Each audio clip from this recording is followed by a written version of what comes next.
ఇప్పటి వరకు పాటలతో దేవుణ్ణి మహింపరిచి ఉన్నాము. మరి మన మధ్యన ఉన్నటువంటి మౌనిక వచ్చి కొద్ది మాటలతో మరి యొక్క కార్యక్రమాన్ని ప్రారంభిద్దామండి.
ప్రార్థన చేసుకొని మరి నేను చెప్పాలనుకున్నది మీ మధ్య నేను పంచుకుంటానండి.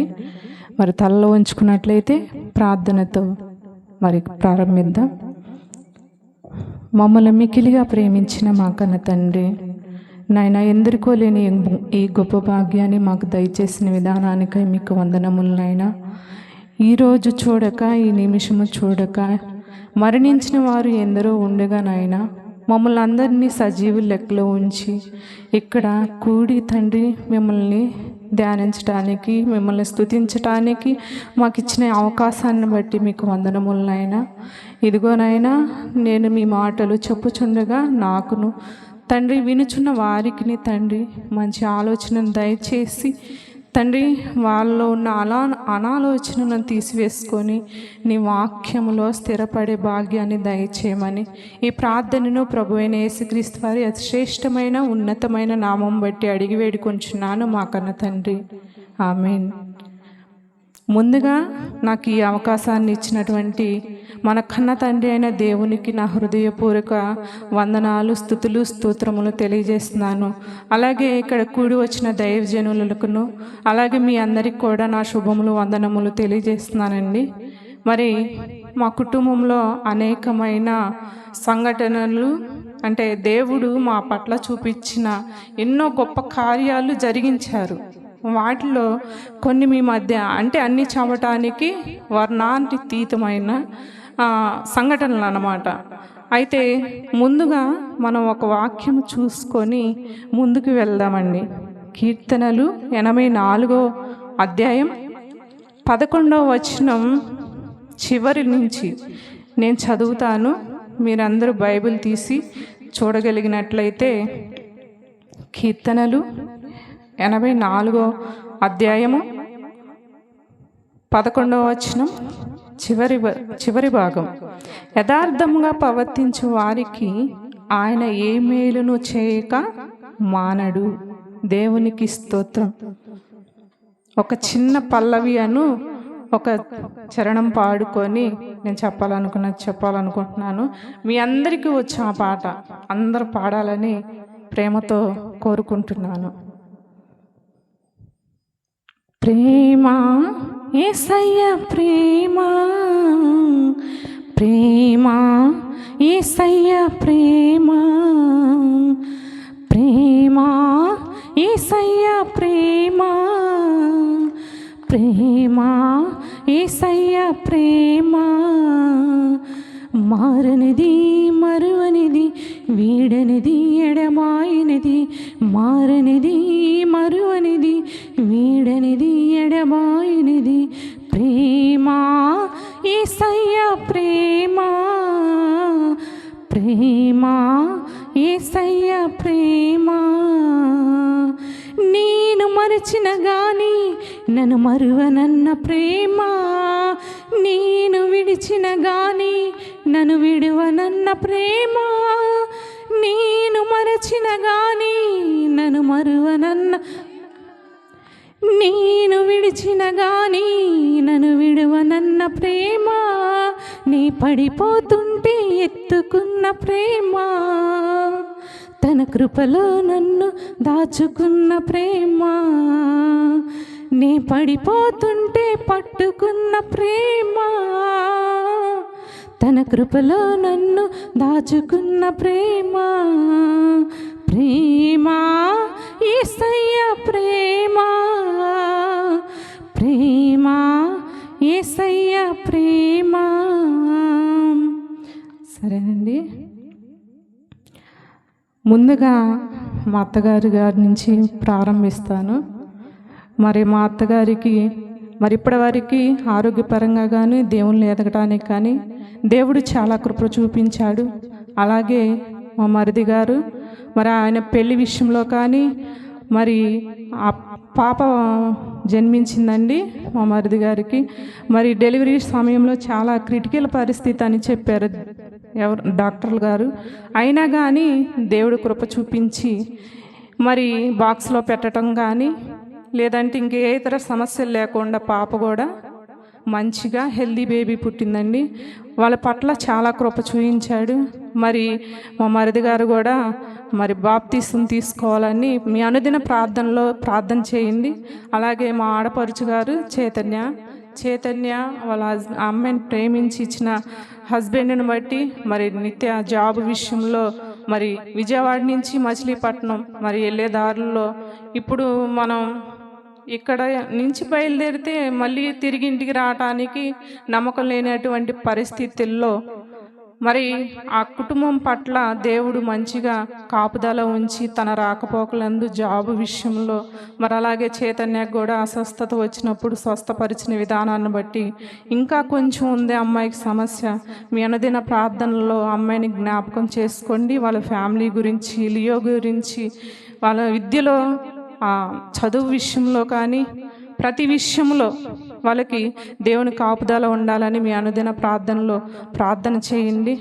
అలాగే మా చెల్లి నీలా గురించి చెప్తున్నాను.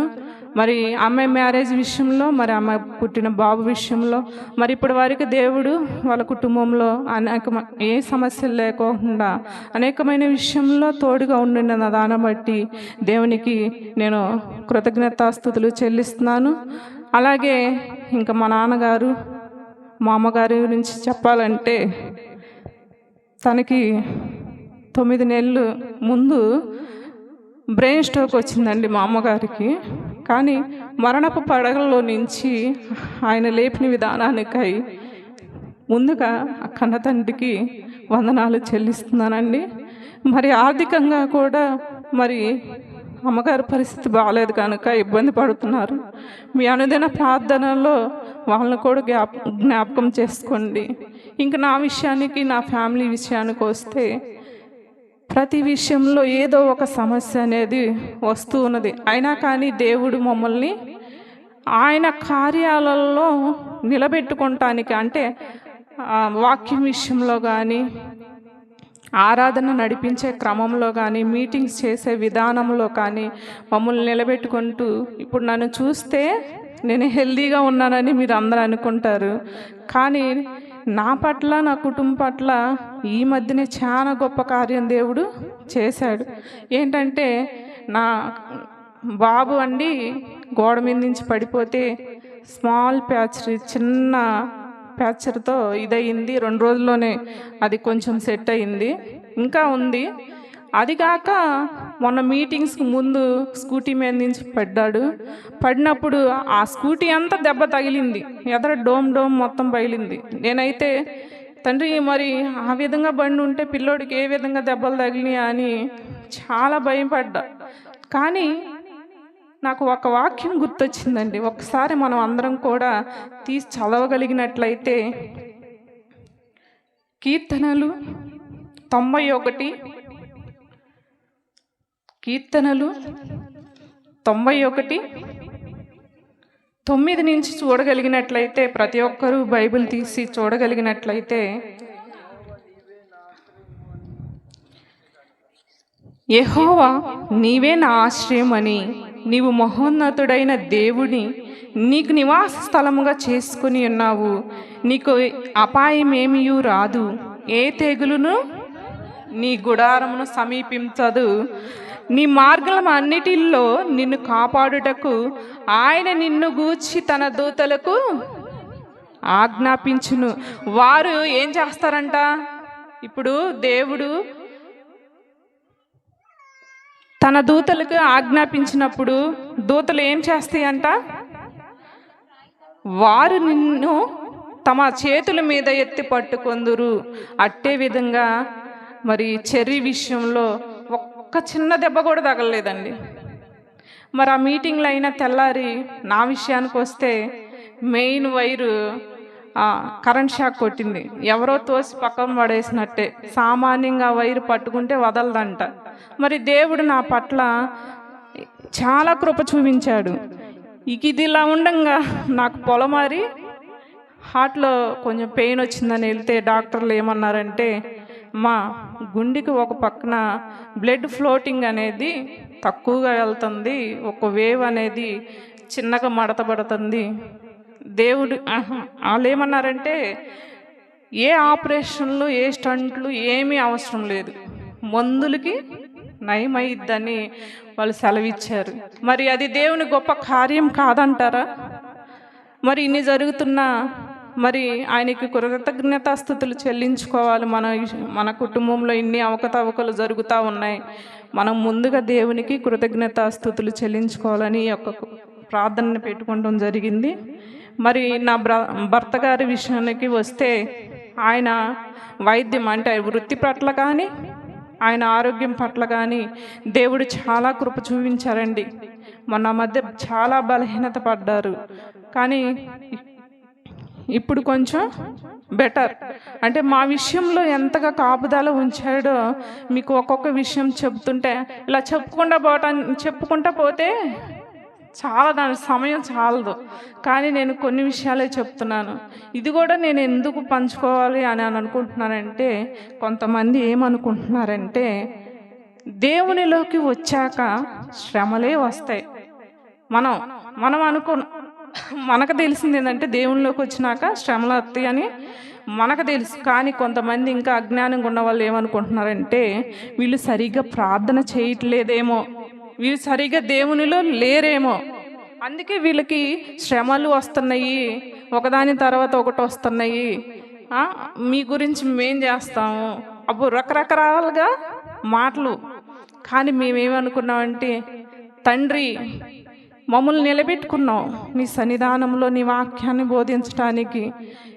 బ్రతుకుట క్రీస్తు, చావైతే మేలు లాభం. మేము అదే అనుకున్నాం. మేమిద్దరం మా పిల్లలను కూడా దేవునిలో పెంచాలని అనుకున్నాం. ఇంకా నిజానికి మా భర్త గారి గురించి చెప్పాలంటే, నా విషయంలో ప్రతి విషయంలో ఒక్క విషయాన్ని కాదండి, నాకు ఆరోగ్యం బాగున్నప్పుడు సపోర్ట్గా కానీ, ఏదైనా సమస్య వచ్చినప్పుడు కానీ, ఇంకేదైనా ఏ విషయంలోనైనా చాలా సపోర్ట్గా ఉంటారు. అది దేవుడు నాకు ఇచ్చిన గొప్ప వరం.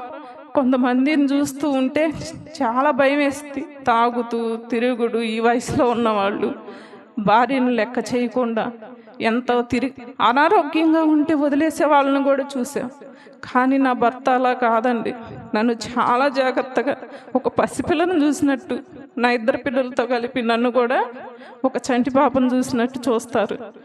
ఇది నేను ఏదో మీ ముందు గొప్పగా చెప్పుకుంటానికి కాదు, కానీ ఈరోజు నాకు చెప్పుకోవాలని నేను ఆశపడుతున్నాను. కాబట్టి మీకు నేను చెప్పాలనుకునేది ఏంటంటే, దేవునిలోకి వచ్చాక శ్రమలు వస్తాయి. ఆ శ్రమలను తట్టుకొని నిలబడగలిగితే, ఇప్పుడు మనం ఒక బంగారం వస్తువునే చూద్దాం. అది ఫస్ట్ ఎలా ఉంటుంది? ఒక ముద్దగా ఉంటుంది. ఆ ముద్దగా ఉన్నదాన్ని తరుగులు అవన్నీ తీస్తారు. దాన్ని ఏం చేస్తారు? ఒక పాత్రలో పోసి కొలిములో పెట్టి మంట పెడతారు. ఒక వస్తువు తయారయ్యి బయటికి రావటానికి అంత వేడి చేసి కొలిములో పెట్టి సమ్మిటి దెబ్బలు కొడితేనే అది ఒక అపూర్వమైన నక్లీస్ గానో, చైన్ గానో, వస్తువుగానో వస్తుంది. అలాగే మనం దేవునిలో నిలబడాలి అంటే మనకు కూడా అలాంటివి వస్తూ ఉంటాయి. వాటిని చూసి తండ్రి నాకేనా ఈ శ్రమలన్నీ కృంగిపోకూడదు, మనం దేవునిలో మరింతగా బలపడి నిలబడగలగా. ఇంకో వచనం చూసుకొని నేను నా మాటలు ముగిస్తాను. కీర్తనలు 103వ అధ్యాయం 2వ వచనం. కీర్తనలు 103 2వ అధ్యాయం. నా ప్రాణమా యెహోవాను సన్నుతించుము, ఆయన చేసిన ఉపకారములలో దేనిని మరువకము. మనం ఏం చేయాలంట, దేవుడు మనకి అనేకమైన కంటికి కనిపించినవి, చెవికి ఒగ్గనవి అనేక కార్యములు చేసినప్పుడు మనం వాటిని మరవకుండా దేవునికి కృతజ్ఞతాస్తుతులు చెల్లించుకోవాలి. మరి ముఖ్యంగా మా నాన్నగారి గురించి చెప్పాలండి. ప్రతి ఒక్కరు మీ నాన్నగారు మీకేం ఆస్తి ఇచ్చారు, ఏమి ఇచ్చారు అని అడుగుతూ ఉంటారు. నేను చెప్తానండి, మా నాన్నగారు వెలకెట్టలేని బైబిలు, వెలకెట్టలేని ఈ గ్రంథానికి వారసురాలను చేశాడు. ఫస్ట్ నేను దేవునిలోనికి రమ్మంటే తిట్టాను, నేను మా నాన్నని తిట్టాను. ఇప్పుడు అదే బైబిల్ పట్టుకొని గర్వంగా చెప్పుకుంటున్నాను, నాకు మా నాన్న ఇచ్చిన ఆస్తి మహాగని, ఇది ఎప్పటికీ తరగనిది, నన్ను జీవ మార్గానికి నడిపించే జీవ గ్రంథం. నేను చాలా గర్వంగా చెప్పగలను. దేవుడి ఇచ్చిన మాటలను దీవించును గాక.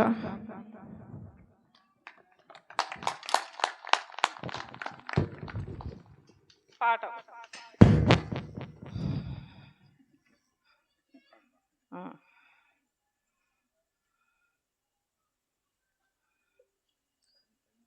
అయిపోయింది.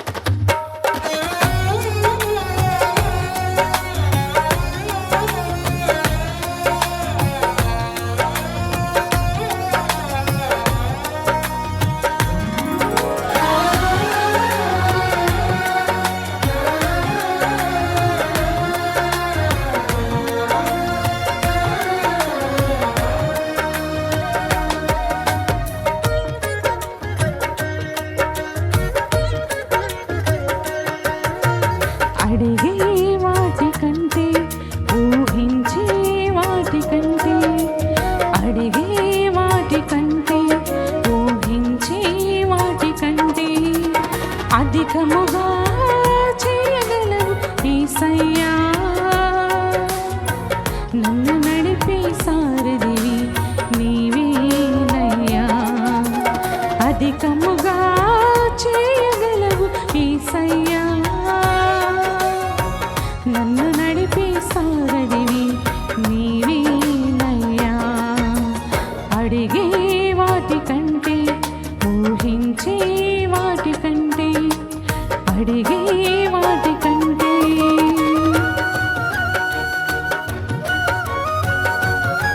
అవును కదా, మన పట్ల దేవుడు మనం ఊహించిన అన్నిటినీ కార్యాలను మనకి జరిగిస్తాడు. మనం అడిగిన దానికన్నా ఎక్కువగా మనకి ఇస్తూ ఉంటాడు. కాబట్టి మనం అందరం కూడా అది గమనించుకొని దేవుళ్ళు నడవటానికి ఆలోచన చేద్దాం.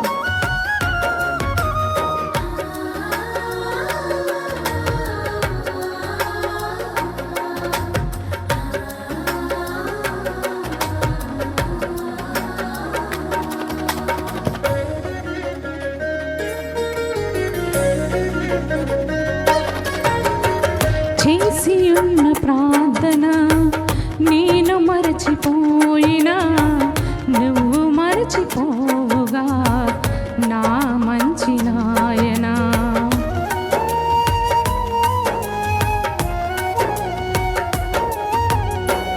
చేసి ఉన్న ప్రార్థన నేను మరచిపోయినా, నువ్వు మరచిపోవుగా నా మంచి నాయనా. అవసరాన్ని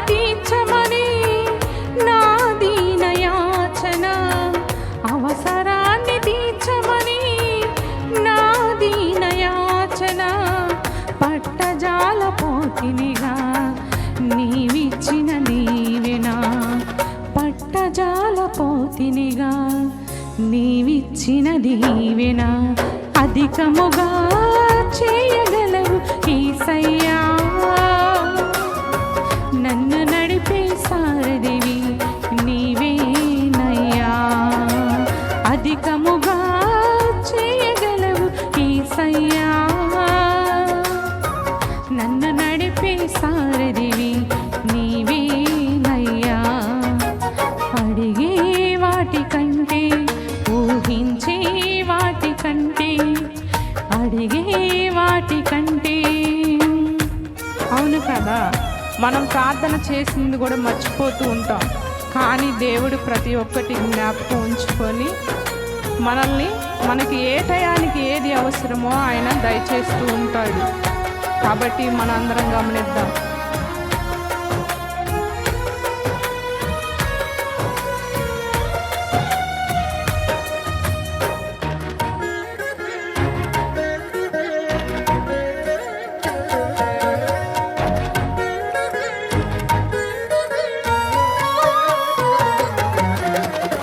అల్పమైన వాటిని ఆశించును నా హృదయం అధికమైన మేళ్లను దాచును నీ మంచితనం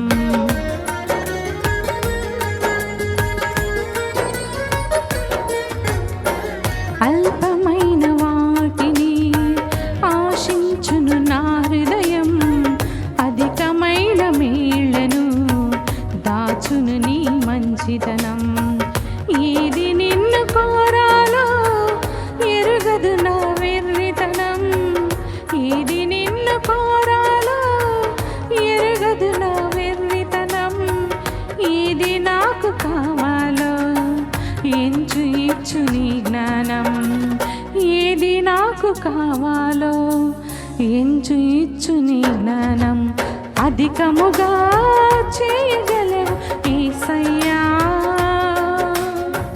నన్ను నడిపే సారథివి నీవేనయ్యా అధికముగా చేయగలవు యేసయ్యా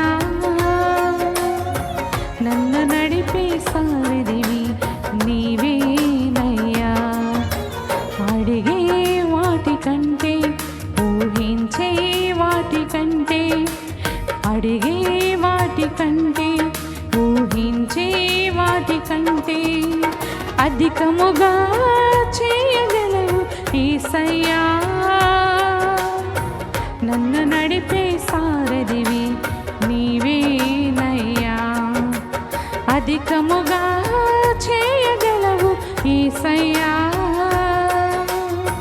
నన్ను నడిపే సారథివి నీవేనయ్యా ఒకసారి అందరు గమనించండి మా ఫ్యామిలీలో రవివర్మ మా చెల్లి వినీల వీళ్ళిద్దరూ మరి బాప్తిస్మం తీసుకుంటానికి సిద్ధపడే విధంగా దేవుడు ప్రేరేపించాలని మీ అనుదిన ప్రార్థనలో ప్రార్థించండి ఈ నా మాటలు ముగించుకుంటున్నాను మంచిదండి. మరి యొక్క కూడిక ఇంధన నిమిత్తమై ఏర్పాటు చేశారు అన్నది కొద్ది మాటల్లో మరి తెలియజేసినటువంటి మౌనికకు అందరి తరపున వందనాలు తెలియజేస్తున్నామండి. అలాగే మన మధ్యన ఉన్నటువంటి జయరాజు గారు స్టేజ్ మీదకి రావాల్సిందిగా మరి కోరుకుంటున్నామండి. ప్రియమైన దేవుని పిల్లలకు మరొకసారి ప్రేమపూర్వకంగా ఆహ్వానిస్తున్నామండి. ఎవరన్నా రావాలనుకున్న వారు త్వరగా మరి ఈ స్థలంలోకి వచ్చినట్లయితే మరి ఎన్నో విలువైన మాటలు మన మధ్యన ఉన్నటువంటి దైవజనులు మరి జైపాల్ గారు అందించడానికి సిద్ధంగా ఉన్నారు కనుక ఎవరు అశ్రద్ధ చేయక త్వరగా రావాల్సిందిగా మనవి చేస్తున్నామండి. మరి వాక్యానికి ముందుగా మన మధ్యన ఉన్నటువంటి జయరాజు గారు ప్రార్థించవలసిందిగా మరి మనవి చేస్తున్నామండి.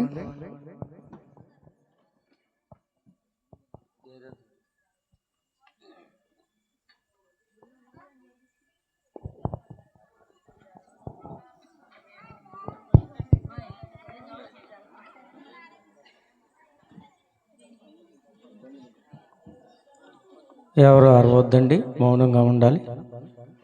కళ్ళు మూసుకున్నట్లయితే ప్రార్థన చేసుకుందాం. మమ్మల్ని మిక్కిలిగా ప్రేమించిన మా కన్న తండ్రి, మీకే వందనములు, స్తుతులు, స్తోత్రములు చెల్లించుకుంటున్నామయ్యా. ఇదిగో నా తండ్రి, మీ పిల్లలను ప్రేమించి నాయనా అనేకులకు సువార్తను వినిపించాలని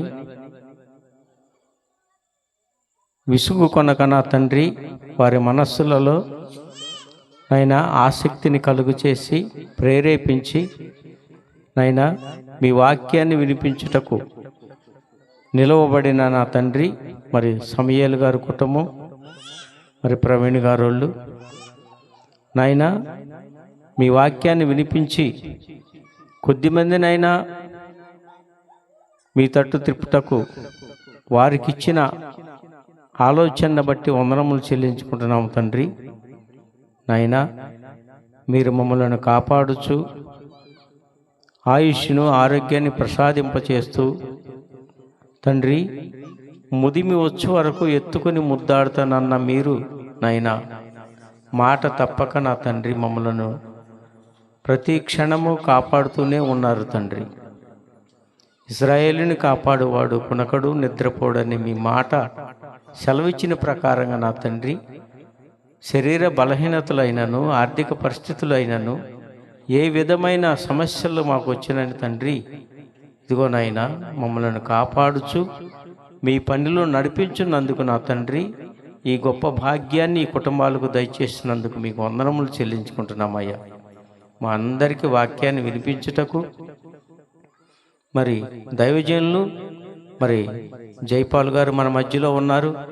అయినా వారి నోట నుంచి మీ మాటలు పలికించమని, సమయోచితమైన జ్ఞానాన్ని వారికి దయచేయమని కోరుకుంటున్నాను తండ్రి.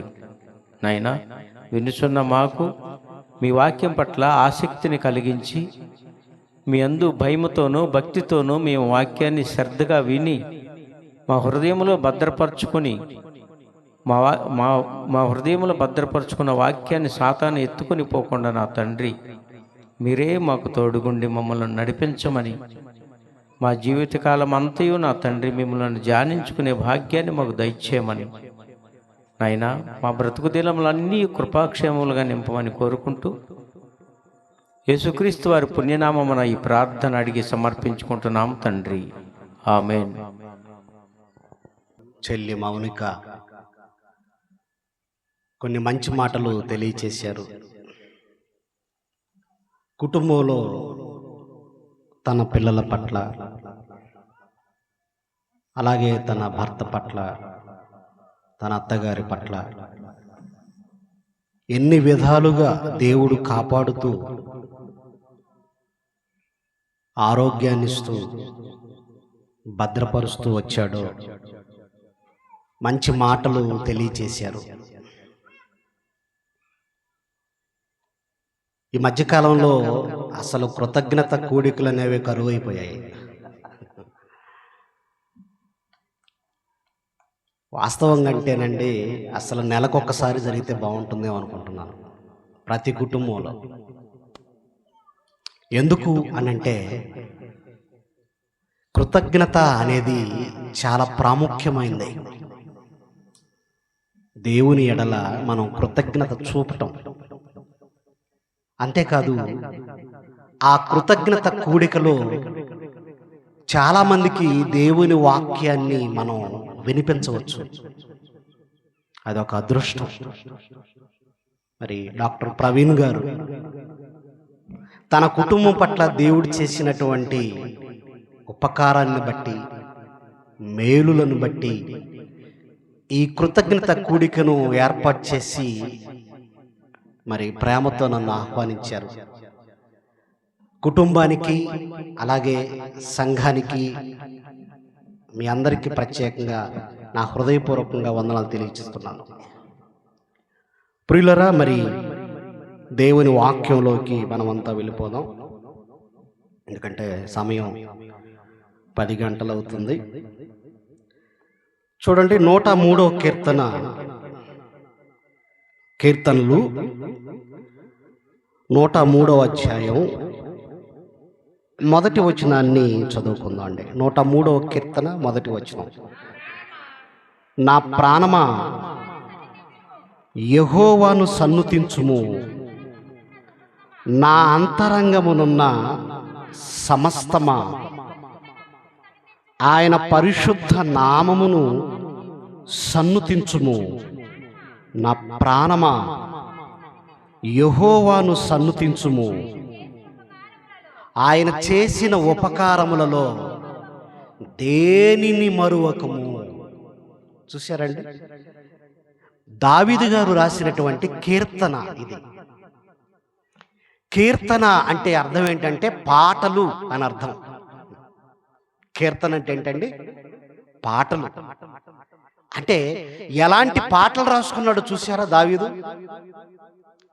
ఆయన రచించినటువంటి పాటలు మనకు వాక్యంగా ముద్రించి ఇచ్చాడు దేవుడు. అది గొప్ప విషయం. అసలు పాటలు వాక్యంగా మలచటం ఏంటి? దావీదు గారు రచించినటువంటి పాటలు వాక్యంగా మలచి సర్వజనులకు అనుగ్రహించటం ఏంటి అంటే, ఆయన రచించిన పాటల్లో ఎంత నీతి ఉంది, ఎంత న్యాయం కనిపిస్తుంది. ఆయన రచించిన పాటల్లో దేవుని పట్ల ఆయనకున్నటువంటి నమ్మకం, ఆయనకున్నటువంటి కృతజ్ఞత భావం మనకు కనిపిస్తుంది. ఈ 103వ కీర్తన పాట ఇది. ఆ పాటలో ఏమని రాసుకున్నాడు దావీదు గారు అంటే, నా ప్రాణమా యెహోవాను సన్నుతించుము అంటున్నాడు. ఆయన చేసిన ఉపకారములలో దేనిని మర్చిపోవద్దు అంటున్నాడు. అంటే దేవునితో మాట్లాడుకుంటున్నాడా, తన ప్రాణంతో మాట్లాడుకుంటున్నాడు? చూడండి, అక్కడ తన ప్రాణంతో మాట్లాడుతున్నాడు, దేవునితో కాదు, దేవునితో కాదండి.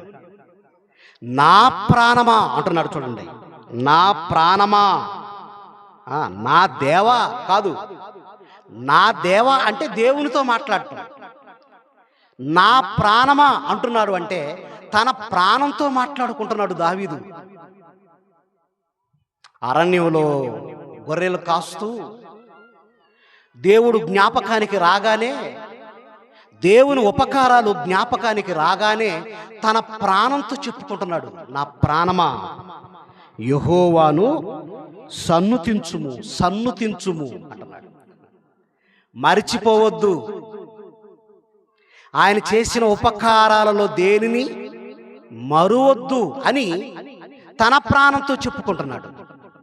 మరొక ఆయన చూడండి, లూకా సువార్త 12వ అధ్యాయం చూద్దాం. లూకా గారు రాసిన సువార్త 12వ అధ్యాయం 19వ వచనం చూడండి. 12:19. ఇక్కడ ఒక ధనవంతుడు కనిపిస్తున్నాడు కదండి. 103వ కీర్తనలో భక్తుడైన దావీదు మాటలు మనం విన్నాం. ఇక్కడ ధనవంతుడు మాట్లాడుతున్నాడు. ఏమని? నా ప్రాణంతో. చూడండి, ఈక్వల్గా ఉన్నాయి. చూడండి, దావీదు గారు కూడా తన ప్రాణంతో మాట్లాడుకున్నాడు. తన ప్రాణంతో మాట్లాడుకుంటూ యెహోవాను సన్నుతించు, ఆయన చేసిన ఉపకారాలు మరిచిపోవద్దు అని తన ప్రాణంతో చెప్పుకున్నాడు దావీదు. మరి ధనవంతుడు, ఇక్కడ చెప్పబడుతున్నటువంటి ధనవంతుడు నా ప్రాణంతో, ప్రాణమా అనేక సంవత్సరములకు విస్తారమైన ఆస్తి నీకు సమకూర్చబడి ఉన్నది, సుఖించు, తిను, త్రాగు, సంతోషించుమని ప్రాణంతో చెప్పుకుంటున్నాడు. వీరిద్దరిలో గొప్పవారు ఎవరో చెప్పండి. వీరిద్దరిలో గొప్పవారు దావీదు.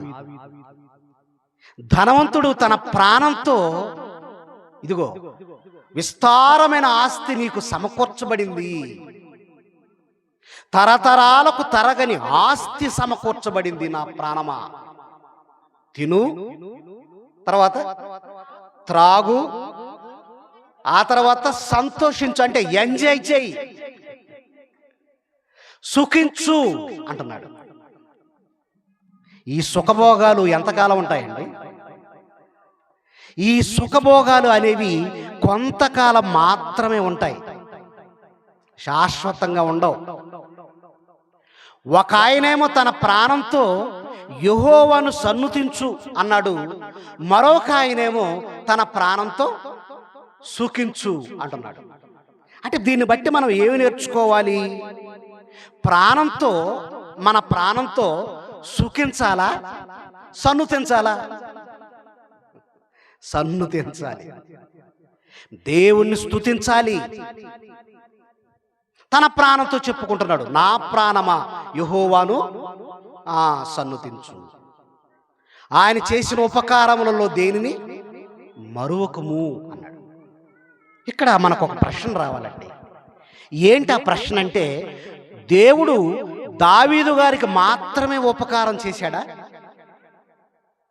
మరి ఆయన రాస్తున్నాడుగా కీర్తన, దావీదు గారికి మాత్రమే ఆయన ఉపకారా?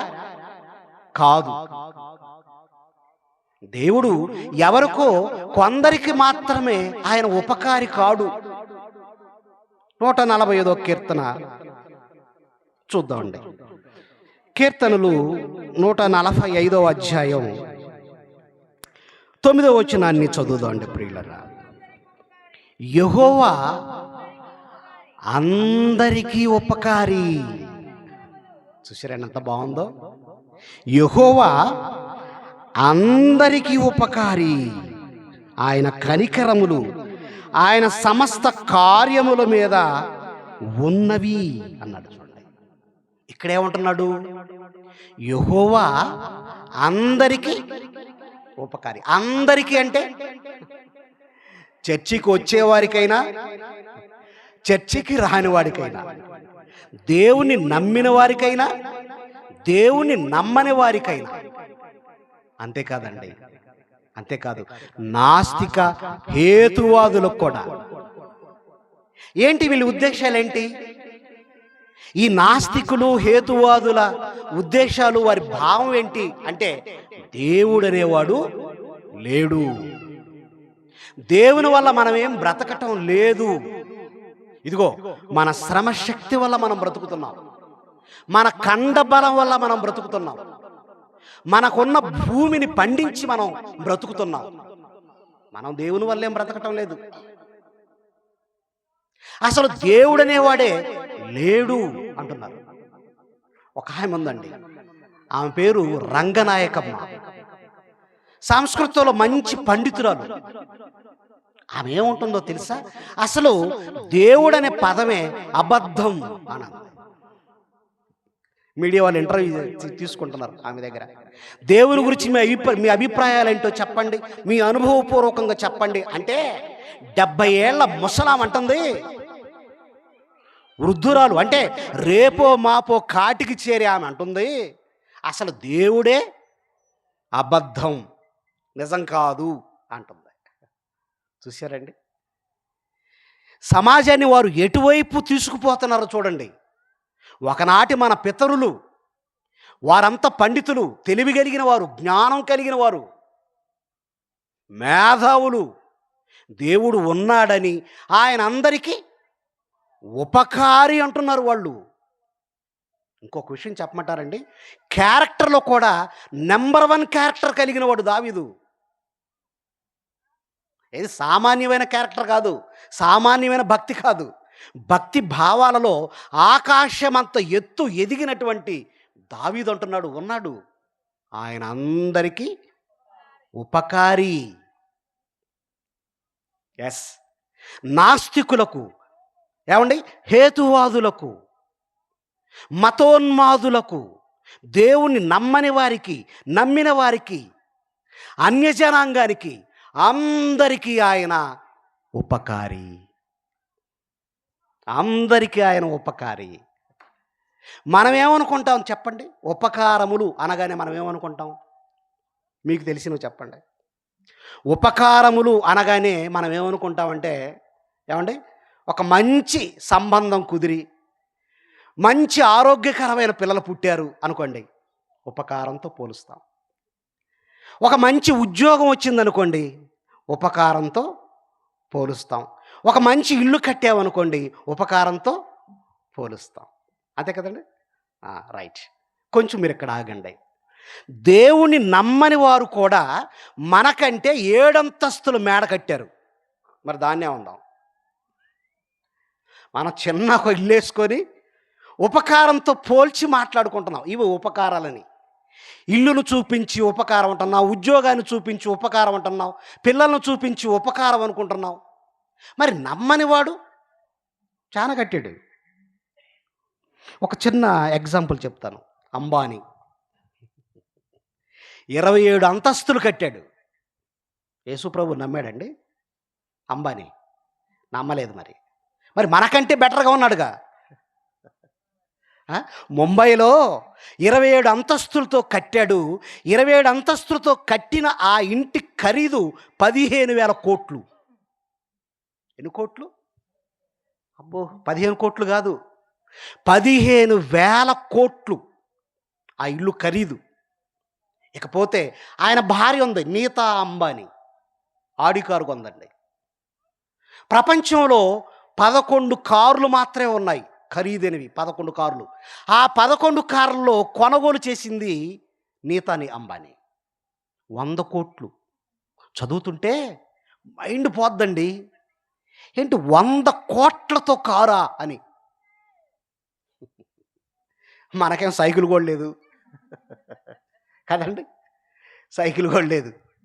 100 కోట్ల ఖరీదైన కారుని కొనుగోలు చేసింది ఆయనేమో 15,000 కోట్లతో 27 అంతస్తులతో కట్టాడు. పిల్లలు మనకే కదండి, నాస్తికులు కూడా పిల్లలు ఉన్నారు, లేరా? హేతువాదులకు కూడా పిల్లలు ఉన్నారు, దేవుణ్ణి నమ్మని వారికి కూడా పిల్లలు ఉన్నారు. అలా నమ్మని వారికి కూడా పిల్లల్ని ఇచ్చింది ఎవరు అంటే దేవుడే. గర్భఫలం యెహోవా ఇచ్చు, అది గర్భఫలం యెహోవా ఇచ్చు బహుమానం. నిజంగా అండి, దావీదు గారు పలుకుతున్న ఆ మాటలు కొన్ని విషయాలు, ప్రాముఖ్యమైన కొన్ని విషయాలు చెప్పి ముగిస్తాను. నా ప్రాణమా యెహోవాను సన్నుతించు, ఆయన చేసిన ఉపకారములలో దేనిని మరువద్దు. అంటే ఉపకారాలు దేనికి చేశాడు అంటే ప్రాణానికి చేశాడట. దేవుడు ఉపకారాలు దేనికి చేశాడట? ప్రాణానికి ఉపకారాలట. ప్రాణానికి ఉపకారాలు. ఇంతకు ప్రాణం అంటే ఏంటి? అంతే కదండి. ప్రాణం అంటే ఏంటో, ఆ ప్రాణానికి చేసిన ఉపకారాలు ఏంటో మనకు అర్థమవుతాయి. చూడండి, లేవియాకాండం చూడండి, ప్రాణం అంటే ఏంటి. లేవియాకాండం 17వ అధ్యాయం 11వ వచనాన్ని చదువుకుందాం అండి ప్రియులరా. ఏముంటున్నాడండి? రక్తము దేహానికి ప్రాణం అన్నాడు. ప్రాణం అంటే బైబిల్ ఎలాంటి నిర్వచనం చెప్పిందో తెలుసా? శాస్త్రీయంగా చెప్పిన నిర్వచనం ఏంటంటే రక్తము దేహానికి ప్రాణం. ప్రాణం అంటే రక్తం అండి, రక్తం. అలాగే ఆదికాండం 9వ అధ్యాయం 5వ వచనం కూడా చూద్దాం. ఆదికాండం 9వ అధ్యాయం 5వ వచనాన్ని చూద్దాం. మరియు మీకు ప్రాణమైన మీ రక్తమును గూర్చి విచారణ చేయుదును అంటున్నాడండి. అబ్బా, ఎప్పుడైనా చదివారు ఈ మాటని? దేన్ని విచారణ చేస్తాడట? దేన్ని ఎంక్వైరీ చేస్తాడట? మీ రక్తాన్ని విచారణ చేస్తాను అంటున్నాడు. ఇప్పుడు పోలీసులు దొంగను కదండి ఎంక్వైరీ చేసేది, విచారణ చేసేది, అవునా? పెద్ద పెద్ద నేరగాల్ని ఎంక్వైరీ చేస్తారు. ఎందుకు? వాడు ఆ నేరం చేశాడు, ఆ నేరం చేయడానికి గల కారణాలు ఏంటి, ఎందుకు సమాజానికి ఇంత చెడపురుగ్గా మారిపోయాడు అని ప్రభుత్వాలు ఏం చేస్తాయంటే వాడి మీద నిఘా వ్యవస్థని పెడతాయి. దేవుడు కూడా ఏమంటున్నాడు తెలుసా? మీకు ప్రాణమైన మీకు ప్రాణమైన మీ రక్తమును గూర్చి విచారణ చేస్తాను అంటున్నాడు. అంటే రక్తానికి అంత ప్రాముఖ్యత. ప్రాణం అంటున్నాడు. ప్రాణం అంటే రక్తం అని ఇక్కడ తేలిపోయింది. ఇకపోతే ఆ రక్తాన్ని గురించి విచారణ చేస్తాను అంటున్నాడు దేవుడు. ఇంతకీ రక్తానికి చేసే ఉపకారాలేంటి? మరలా అదే కదా దావీదు గారు అంది, ఆయన చేసిన ఉపకారములలో దేనిని మరువద్దు అన్నాడు. రక్తానికి ఆయన చేసే ఉపకారాలేంటి? కొన్ని వచనాలు స్పీడ్గా చదువుకొని ముగించుకుందామండి. అపోస్తుల కార్యాలు 27వ అధ్యాయం చూడండి. అపోస్తుల కార్యములు మంచి మాటలండి. బైబిల్ అంటే చాలా మంచి మాటలు రాయించాడు దేవుడు. అపోస్తుల కార్యాలు 27వ అధ్యాయం 33, 34 కలిపి ఉంటే చదువుదామండి. తెల్లవారుచుండగా పౌలు 14 దినముల నుండి మీరేమియు పుచ్చుకొనక ఉపవాసముతో కనిపెట్టుకొని ఉన్నారు గనుక ఆహారము పుచ్చుకొనుడని మిమ్మును వేడుకొనుచున్నాను. ఇది ప్రాణరక్షణకు సహాయమగును. అంతవరకు అర్థమైందా? అర్థమైతే ముందుకెళ్దాం. అంటే ఇదిగో 14 దినముల నుంచి మనకు ఆహారం లేదు, సూర్యుడు కనిపించట్లేదు, చంద్రుడు కనిపించట్లేదు, మనం బ్రతుకుతామన్న నమ్మకాలు కూడా లేవు. ఇదిగో కొంచెం మీరు ఆహారం పుచ్చుకోండి అని ధైర్యం చెప్తున్నాడు పౌలు గారు. ఓడలో ఉన్న వారికి ధైర్యం చెప్తున్నాడు. మీరు తీసుకునే ఈ ఆహారం మీ ప్రాణరక్షణకు సహాయం అన్నాడు. చూడండి, అంటే రక్తానికి దేవుడు చేస్తున్న ఉపకారం ఏంటంటే ఆహార పదార్థాలు. అర్థమవుతుందా? మన రక్తానికి, మన ప్రాణానికి ఆయన చేస్తున్న ఉపకారం ఏంటంటే ఆహారం. ఈ ఆహారం మీ ప్రాణరక్షణకు సహాయం అన్నాడు. ఎప్పుడు చెప్పాడండి దేవుడు. కానీ మనం ఏం చేసామంటే దాన్ని దాటేసాం. ఆ బైబిల్లో అంత గొప్పదే ఉంటుందిలే, మనం స్టేట్ లైబ్రరీలోకి వెళ్దాం, ఆ స్టేట్ లైబ్రరీలో ఉన్న సిలబస్ని చూద్దాం, శాస్త్రవేత్తల పుస్తకాలు చూద్దాం, బైబిల్లో ఏముంది అదే కదండి. యథార్థంగా మీరు చెప్పండి, నేను ప్రతిరోజు బైబిల్ చదువుతానండి అని. ప్రతిరోజు ఒక్కళ్ళు ఎత్తారండి. అదిగో మరి మిగతా వాళ్ళు ఎందుకు చదవట్లేదు? ప్రాణం అంటే రక్తం అని చెప్పాడు. రక్తానికి దేవుడు ఉపకారం చేస్తున్నాడు. ఆ ఉపకారాలు ఏంటాయి అంటే ఆహారం అన్నాడు. ఆహారం. ఒక విషయాన్ని చదువుతాను చూడండి. రక్తంలో వినండి, రక్తంలో ఆహారం పాత్ర చాలా కీలకమైనది. ఇప్పుడు చెప్తున్నారు, శాస్త్రవేత్తలు చెప్తున్నారు, రక్తంలో ఆహారం పాత్ర చాలా కీలకమైనది. ఎందుకంటే మనం తీసుకునే ఆహారం నేరుగా రక్త ప్రసరణ, రక్త కణాల ఉత్పత్తి. చూడండి, రక్త ప్రసరణ జరగాలి, రక్త కణాల ఉత్పత్తి జరగాలి, రక్త నాణ్యతను ప్రభావితం చేయాలి. సమతుల్య ఆహారం రక్తాన్ని ఆరోగ్యంగా ఉంచటంలో, శరీరానికి అవసరమైన పోషకాలను అందించటంలో సహాయపడుతుంది.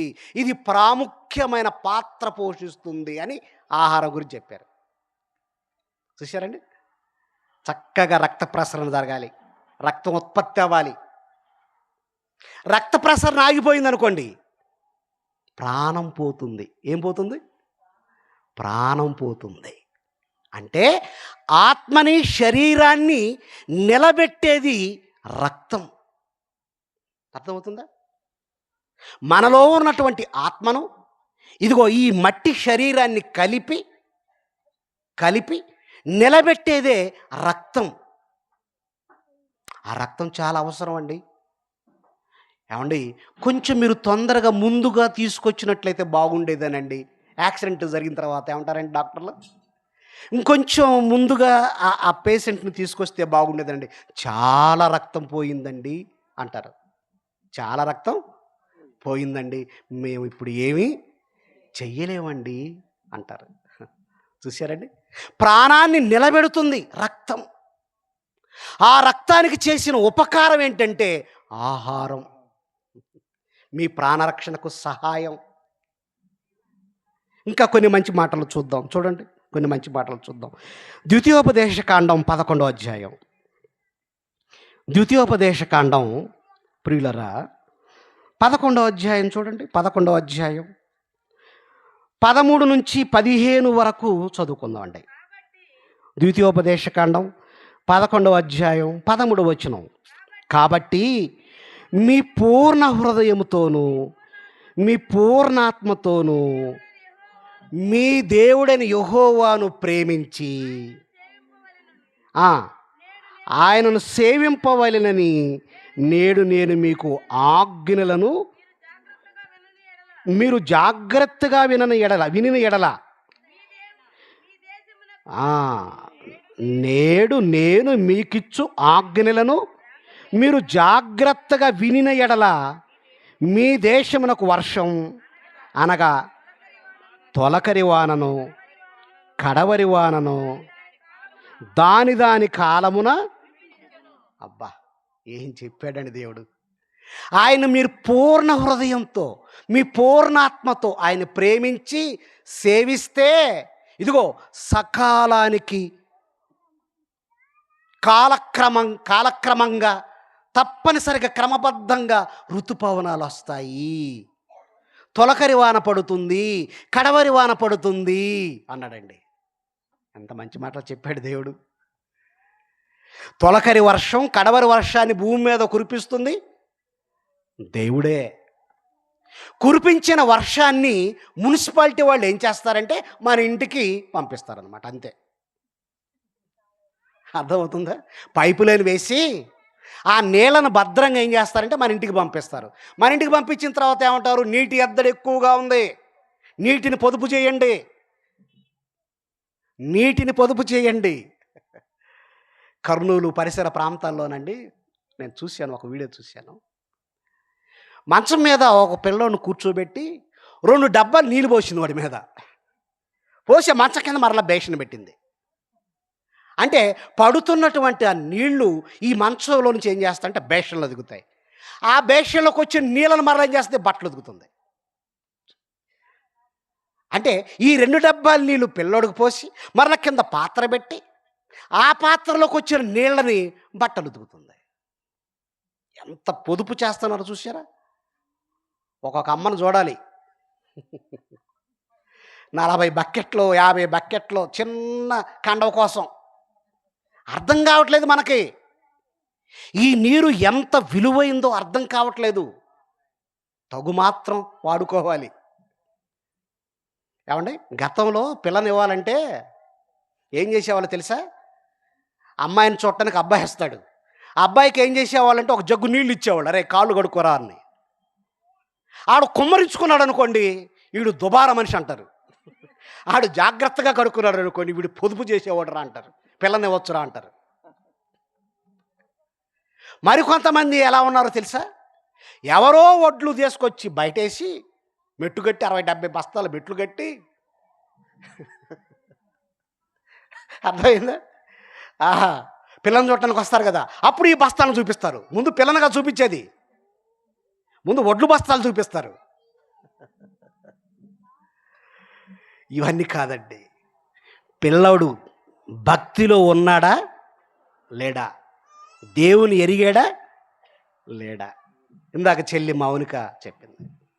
ఏం చెప్పింది?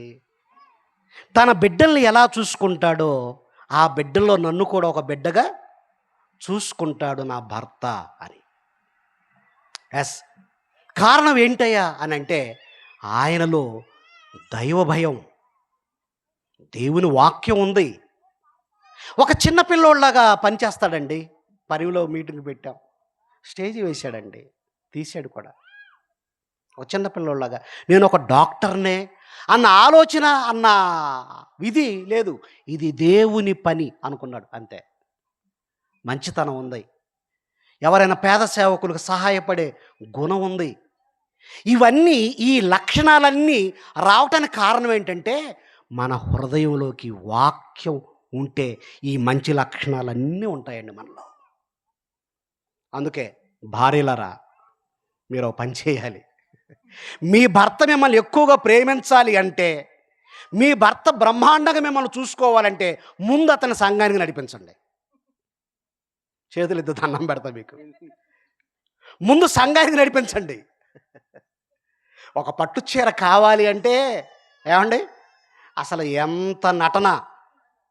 ఏమండి బాగున్నారా, ఎప్పుడొచ్చారు, పొలం నుంచి ఎప్పుడొచ్చారు, లేదా డ్యూటీ నుంచి ఎప్పుడొచ్చారు అని ఒక మంచి చిక్కటి కాఫీ, అల్లం బెల్లంతో కలిపిన టీ ఆ కప్ ఇచ్చి, ఎలా ఉంది టీ, ఎలా ఉంది, బాగుందా, బాగుంది, ఈరోజు భలే పెట్టావు, టీ భలే పెట్టావు. పెట్టాను కదండి, పక్కింటి వాళ్ళండి రేపు పండక్కి పట్టు చీర కొనుక్కున్నారండి, మరి నాకు ఒక పట్టు చీర తీసుకురావా, నాకు ఒక చైన్ కొనిపించవా అంటే, ఆఫ్టర్ ఆల్ ఒక పట్టు చీర కోసం, ఒక చైన్ కోసం మీ భర్తని